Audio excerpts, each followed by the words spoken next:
Yeah, everybody, welcome to ECN News. We have got Keith Jarvis. He's the senior security researcher at Secureworks, and we're going to be talking about a research report that they did recently, and talks about the behaviors of what's happening out there with the various threat actors. You know, we're living in this world of cybercrime, and we're just trying to figure out how to get through the craziness. Keith, first of all, welcome. How are you doing? Thank you for having me. I'm doing great. And yourself? Very, very good. So thank you for joining us and sharing your insights of what's happening out there in cyber crazy world. So you've done this report. Just give us a bit about this research piece that you do. Give us a little bit of background on it. Right. So the state of the threat report is something we've done for most every year, going back for at least the 10 years that I've worked here, where it's basically a summarization of all the different insights that we've collected over the past year. In this case, I think it was from June of last year through June of this year, inclusive. We take everything that's coming from client telemetry from our Taegis XDR customers, from the 1,000+ incident response engagements we're working every year, from our red team engagements, from our own proactive research, like we do in the counter threat unit. We're taking all those insights. We're trying to, condense them and give people a pretty, good picture of what's happening both in the state-sponsored threat actor sphere and also the cybercrime sphere, which is ends up being about 90% of the threats that we see end up being in that cybercrime bucket. So we're just trying to give people the overall the big insights about what happened in the past year, maybe a little bit of prediction about what's going to happen in the following year, but for the most part, things kind of just follow along one after another. So there's usually no big insights to be made as far as predictions go, but sometimes we try. Well, good stuff, and thanks for doing this research. I think we can never have enough of these data points, because we got to figure out what's happening, how the threat actors are thinking, right? And to figure out if we can hopefully predict. But it's, as you clearly pointed out, it's not easy predicting what they're doing. So let's paint this Picasso, right? What did you discover in the last report? Yeah, so I guess one of the biggest takeaways was a trend that we've been seeing over the last several years that's really sort of accelerated in the past year, which was the time it takes for an initial access to happen at a victim to when a ransomware or an extortion attempt is made against a victim. So this is what we classically call a ransomware, though increasingly these cases don't involve ransomware, an actual malware family at all. But what we've seen over time is, since this type of attack came out maybe 2015, 16, when enterprises started to be targeted with ransomware, we saw what we call dwell times, the time that a threat actor is actually in the environment and doing bad things, to when they actually do their terminal payload, whatever the final act that they're going to do to monetize that victim. Those things have lasted from weeks to months to sometimes even years. If we go back 5 years ago, it wasn't unusual to find a threat actor would be in an environment for over a year, and then finally come in and do a full attack and then launch ransomware. What we've seen over the last several years is that time declining to where this past year, it's right at 24 hours. So a day it takes for a threat actor to come into a network, to steal the data that they want to steal, to deploy ransomware if that's what they've chosen to do, to make that first extortion demand. So security defenders have a lot less time now than they did before to actually detect these things and then to remediate them. And that's probably the biggest trend we've seen past year. Why do you think that is? Because smart thinking says go in there, swim around, lurk around, grab stuff slowly so it doesn't raise eyebrows and doesn't have the detection things pick up that you're doing crazy stuff. That seemed to be like a reverse of the trend of like going in there, staying in, figuring it out. Why do you think that is? So there's probably a few different factors that are contributing to that. I think the first and foremost is that there's always been sort of an organic pressure on these groups to act quickly, because like any business, time is money. So the quicker they can take action against one victim means that they can move on to the next victim that much quicker. So there's always been that pressure driving down that time, regardless of any. Money is always an issue, isn't it? Absolutely. It's always the reason. Yeah. You don't want to waste time. And what we're seeing as the evidence of that is, we've got threat actors coming into a network, and whereas before they may uh, like you said, swim around, look what kind of access they have, try to move laterally with the network to exploit more privileges and move to more important systems. And that's what we were seeing, 5 years ago with really devastating ransomware attacks, where they would just come in and wipe out an organization.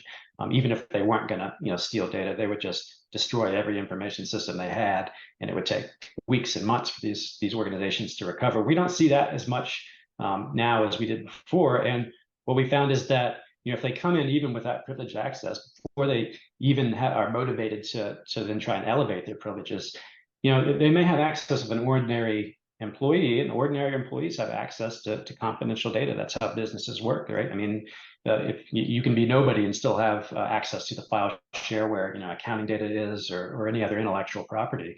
So one of the first things we see them do now, instead of as before where they would try to do that exploitation, is they just go immediately to archiving that data and taking it out the door within the first hours of an intrusion.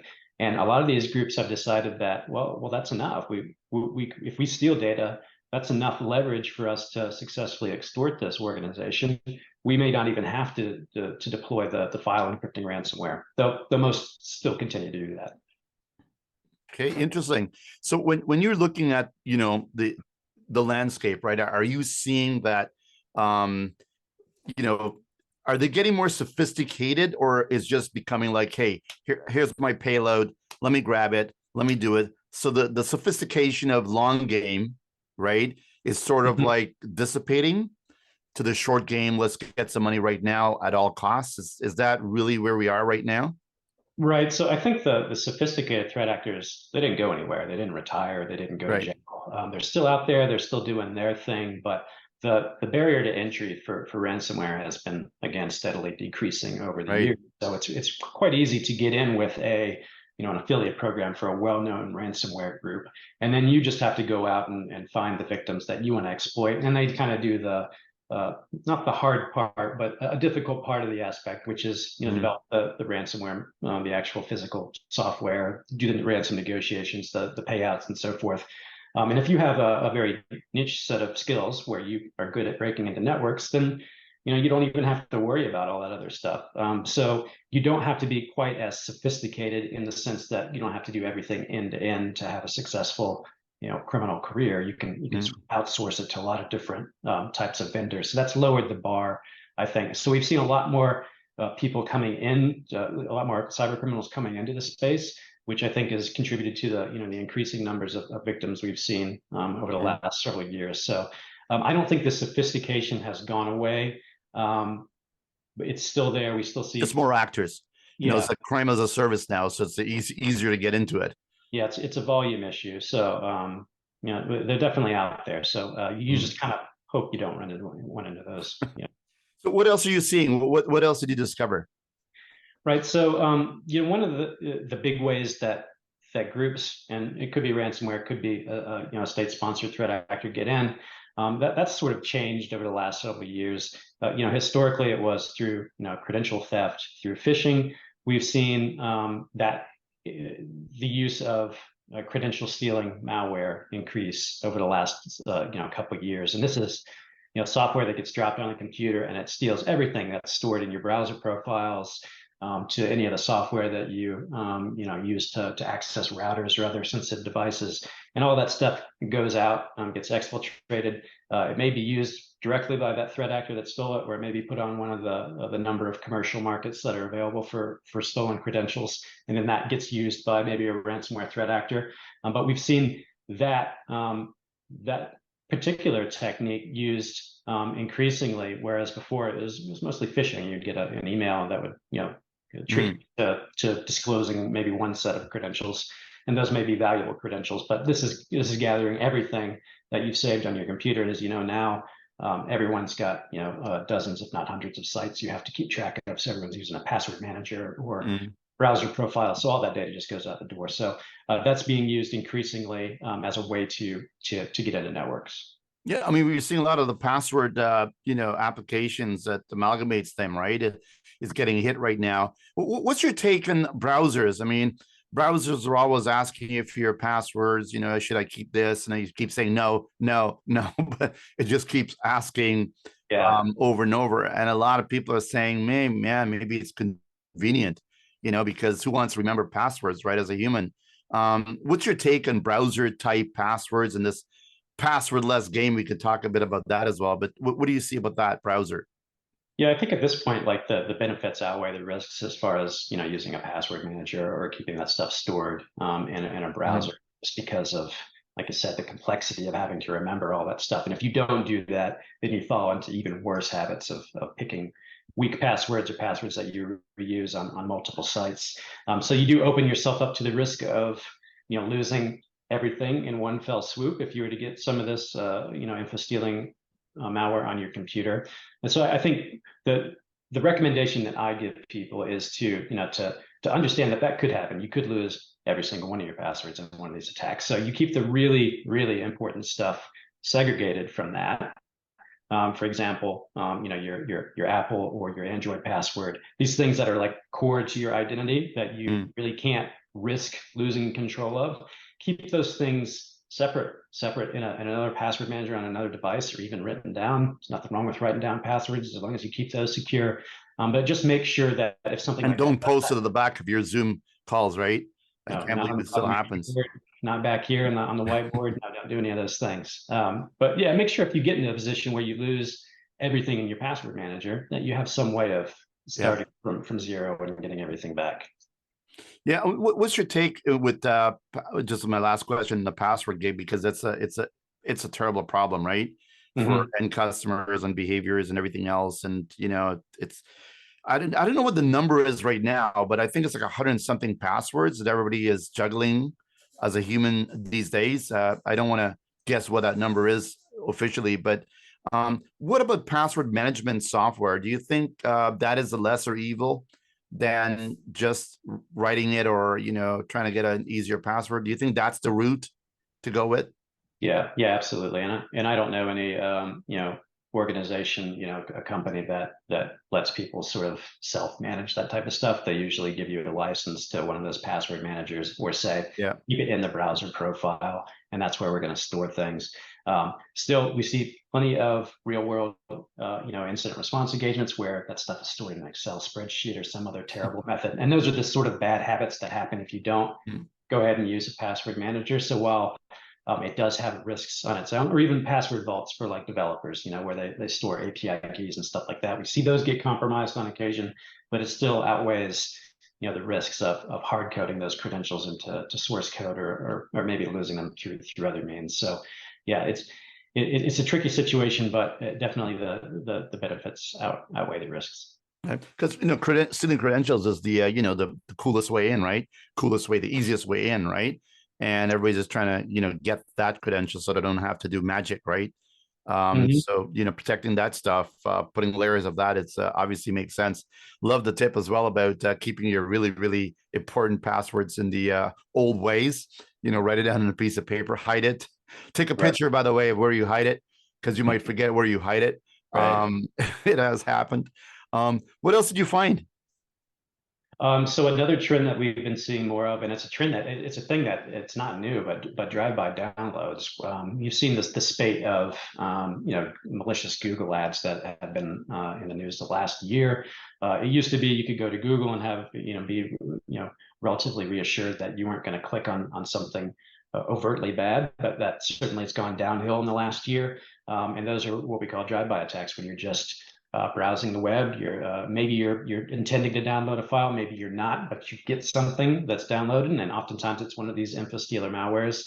And those get downloaded to your machine and do something, allow remote access, or steal your data and send that up. So that was a big deal in the early 2000s, and to the vendor's credit, Google and Microsoft, and they really improved browser security. But it's a trend that's coming back around now in the last several years, where it's quite dangerous to actually be on the web now. Whereas for a couple of years, I hate to say it, it was pretty safe. You were more likely to get the information that you needed rather than malware. But now it's kind of a minefield. So that's definitely something we've seen, not just in the consumer space, but also bleeding over to enterprise security, where these are actually leading to big ransomware engagements as people accidentally downloading fake software and stuff like that. Yeah, even ads, right? Pop-up ads and stuff could be a huge problem, right? Even on unreputable sites, right? I mean, Mhm. I think there is no limit, right? In how people are getting around these things. And I mean, we've seen that. Are you seeing that traditional, trusted sort of sites? You see the bad actors sort of like trying to pry their way into there more and more.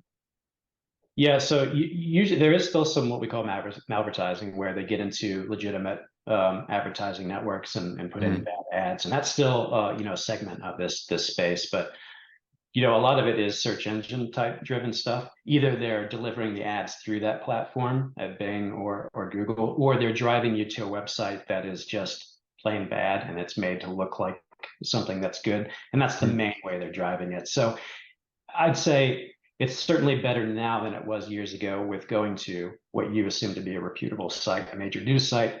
You're less likely now than ever before to get an overtly bad ad, but it still does happen. mm.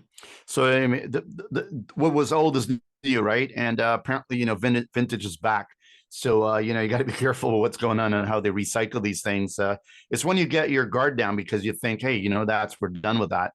But then someone clever figures another way to play it. What are the tactics you're seeing that the bad actors are doing?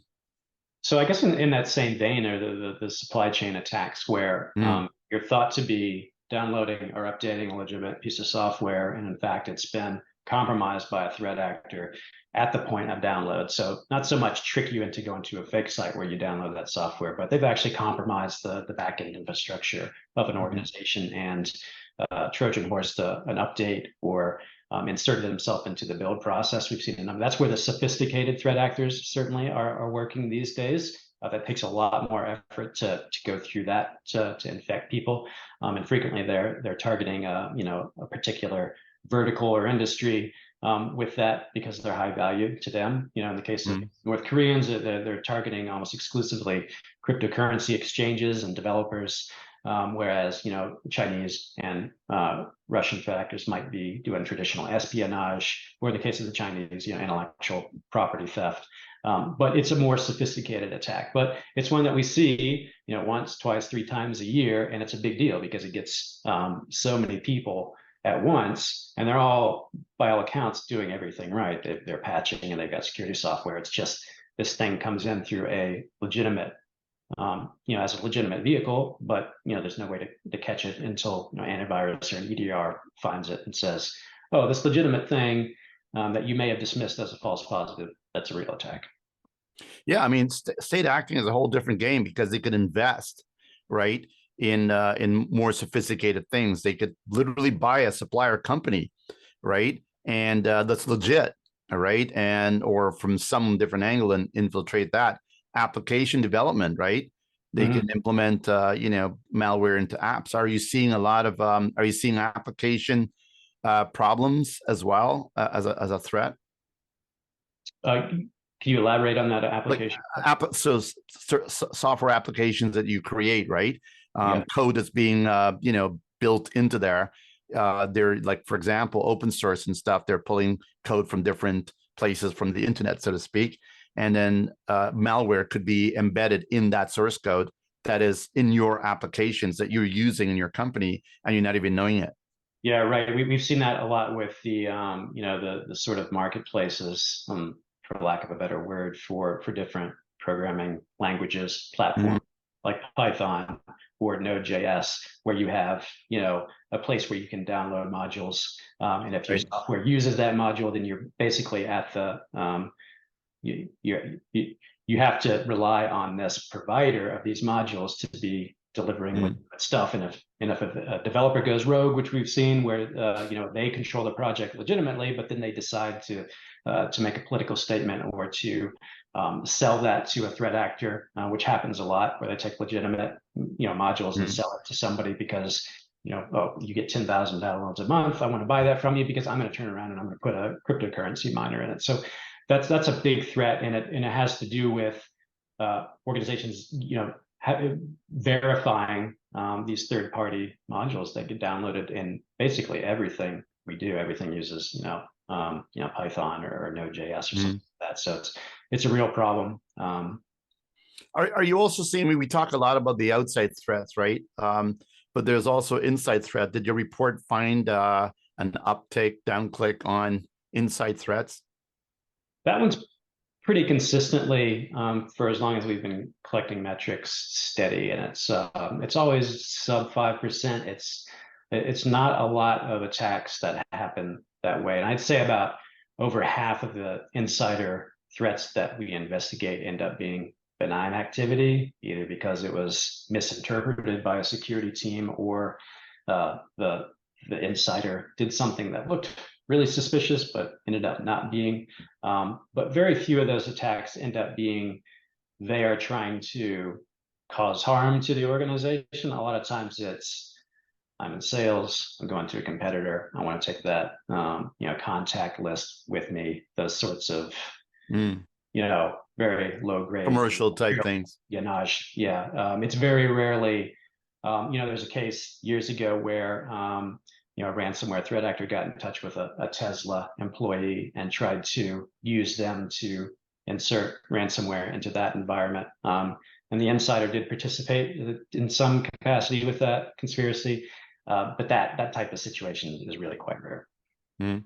Interesting stuff. When you look at you obviously see this day in, day out, right? 24/7. What worries you? What keeps you awake at night in this cyber cat and mouse game? So I think it's I worry about the threat actor continuing to grow even in sheer volume or in capability and outstrip what us in the vendor space and industry are doing to protect our clients, but also what clients or customers or people who need to defend their networks are doing to actually adopt the security practices that we're constantly preaching. And right now it kind of feels like a stalemate the last several years, at least with ransomware, where the numbers aren't going up, too much, not exponentially like the first few years, but they're definitely going up. And it's hard to say if that's outpacing the normal growth of the economy and things are just kind of in a steady state right now, which is kind of how it feels. But you worry about some innovation that comes out of the blue sky that allows them to innovate past the protections we're putting out there. So I worry about that because we keep reinforcing, basic security hygiene is a popular term for it, patching, multi-factor authentication, and we still regularly have incident responses or customers that come to us and have a breach, and they just haven't done what we consider bare minimum things. And I think a lot of that's resourcing. You kind of forgive the K-12 organization that doesn't have full backups and security suites and stuff like that, but a lot of organizations that are making plenty of money should be instituting those things. And you worry that they're not doing that at a rate where we can make ransomware like an untenable economic vehicle for criminals to exploit. Yeah, it seems like we're just on that playing field where we're not quite sure if we're going left or right. Where we're just like steady as she goes, right? And the challenge is just getting the basics right can actually put a dent in things. Do you see we talk a lot about AI and how that's impacting the social engineering and tricking people a lot more volume of that happening, so therefore it could increase. How are you seeing AI impacting the cyber game? Not a lot so far, but I think cyber criminals, just like the rest of the technology space, on the lawful side, are just kind of getting their bearings about what it means to their particular niche. For example, we've seen some advertisements in the underground offering, Chat GPT style interfaces and APIs for people to use in furtherance of cybercrime, but we haven't seen a lot of that, like actual proof that that's happening, but you can absolutely understand how that ecosystem works and how AI could provide advantages, especially with crafting more plausible phishing lures, cleaning up broken English or making things scale better when it comes to human interaction. A lot of with the SMS phishing stuff, you enter into a chat with somebody, and we have seen a lot of that stuff not just with AI, but in recent past, go to bots where a lot of it is automated.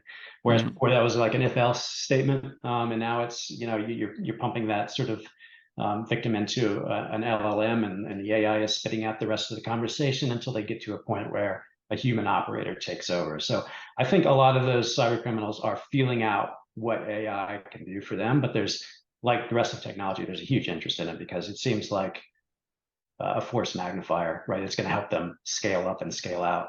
Yeah, just like a regular people on the other side, right? They're using AI to kind of help them to improve their business, right? Their game by reducing the heavy lifting. Are you seeing things like deep fake and text attacking from your phone and the text and all these other things? Are you seeing that increasing as well, or are we there yet?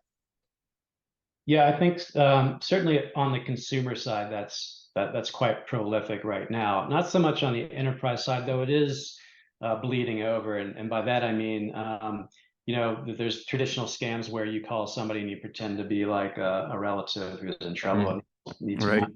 And now they're using AI to clone those voices so you sound even more like that relative. It helps you, trick the party to actually believe that.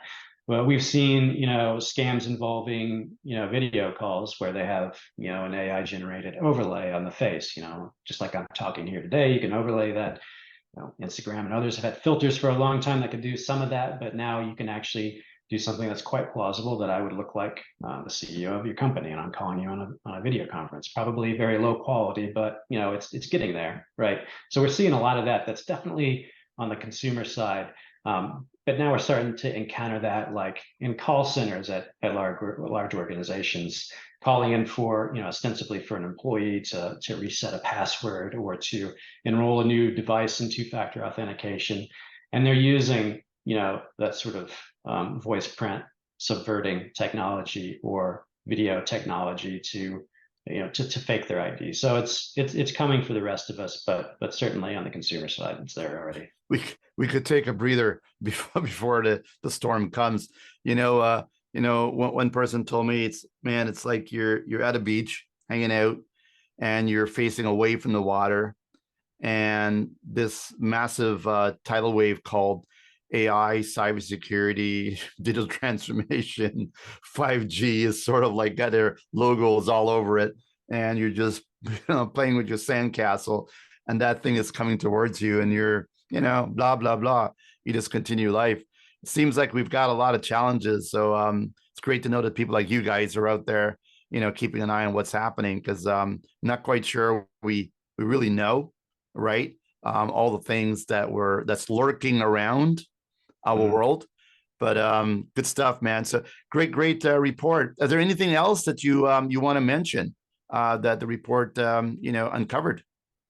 Yeah, so there's lots of stuff out there. It's an easy download if you're not a Secureworks customer. But in addition to this report that we do every year, my group, the CTU, that's doing threat research throughout the year, we publish most of that to our customers, but a large portion of that also gets published publicly, and we think that's some good information. So by all means, I encourage people to go out and look for some of the public work by the CTU.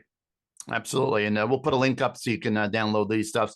Look, man, this problem is global. This problem is for everybody.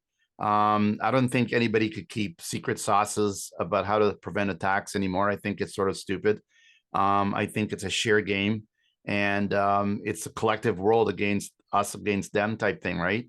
So anything that's going to help, the community at large to reduce this cyber risk is a good thing.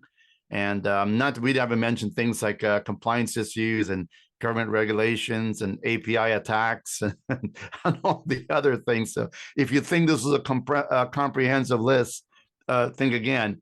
The main thing is you got to be educated, got to stay aware of what's going on. And above all, please do the basics.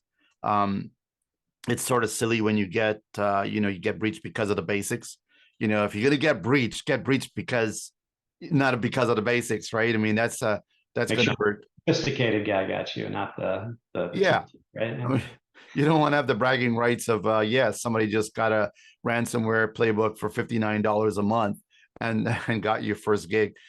So good stuff. I'll leave you with the last word, Kate. What do you want this world to know about what you're doing and Secureworks? What are you guys are doing over there? Yeah, so I can riff off what you just said. So it's about, information sharing and cooperation and making sure that, when we have new insights that we're sharing them with the community, attack techniques, making sure that everyone's aware of what's happening to other organizations as far as, breaches go. There's always a blackout of information when a major breach happens, and people are really interested in knowing what's going on because they're interested in if it's relevant to them. So I think what we're trying to do in the industry, and we could use help from everyone else that's not a vendor, is that information sharing and making sure that if you do know information down from an IP address to a domain or some tactic that a threat actor is using, that we're all trying to share that for mutual benefit. So anything that you can do to make that happen, we appreciate. Good stuff. Well, at least I should ask about Secureworks before we go. What do you guys actually do? Yeah, so we've been around for 25 years. We're based here in Atlanta, where I am. I have almost 4,500 customers. Traditionally, we were, classic MSSP. In the last 5 years, we've really rededicated ourselves to the Taegis XDR platform. So we're all in on XDR. We're trying to make sure that we sort of honor the vendor agnostic roots of Secureworks. So you can bring whatever endpoint agent, whatever security device you have in your environment. You can ship that data to us, and then those of us in the CTU trying to understand the threat and apply what we learn to our platform. All of that stuff gets enriched, and it doesn't matter if it's coming from a Cisco firewall or our Taegis agent. That if a bad IP or a technique is seen that's associated with a threat actor, that gets alerted to customers. It gets enriched, and they can take reliable action against it with high confidence. And that's kind of like the Secureworks mission. Good stuff. Well, keep it the great work, man, and keep us posted as the more things happen. And with or without the annual report, if you see something crazy happening, let us know so we can bring it out to everybody and hopefully help some people curve that problem. The website, I believe, is secureworks.com. That's it. There you go. All right. Well, take care, my friend, and thanks for bringing this to us. Cheers. Thank you for having me. See you next time.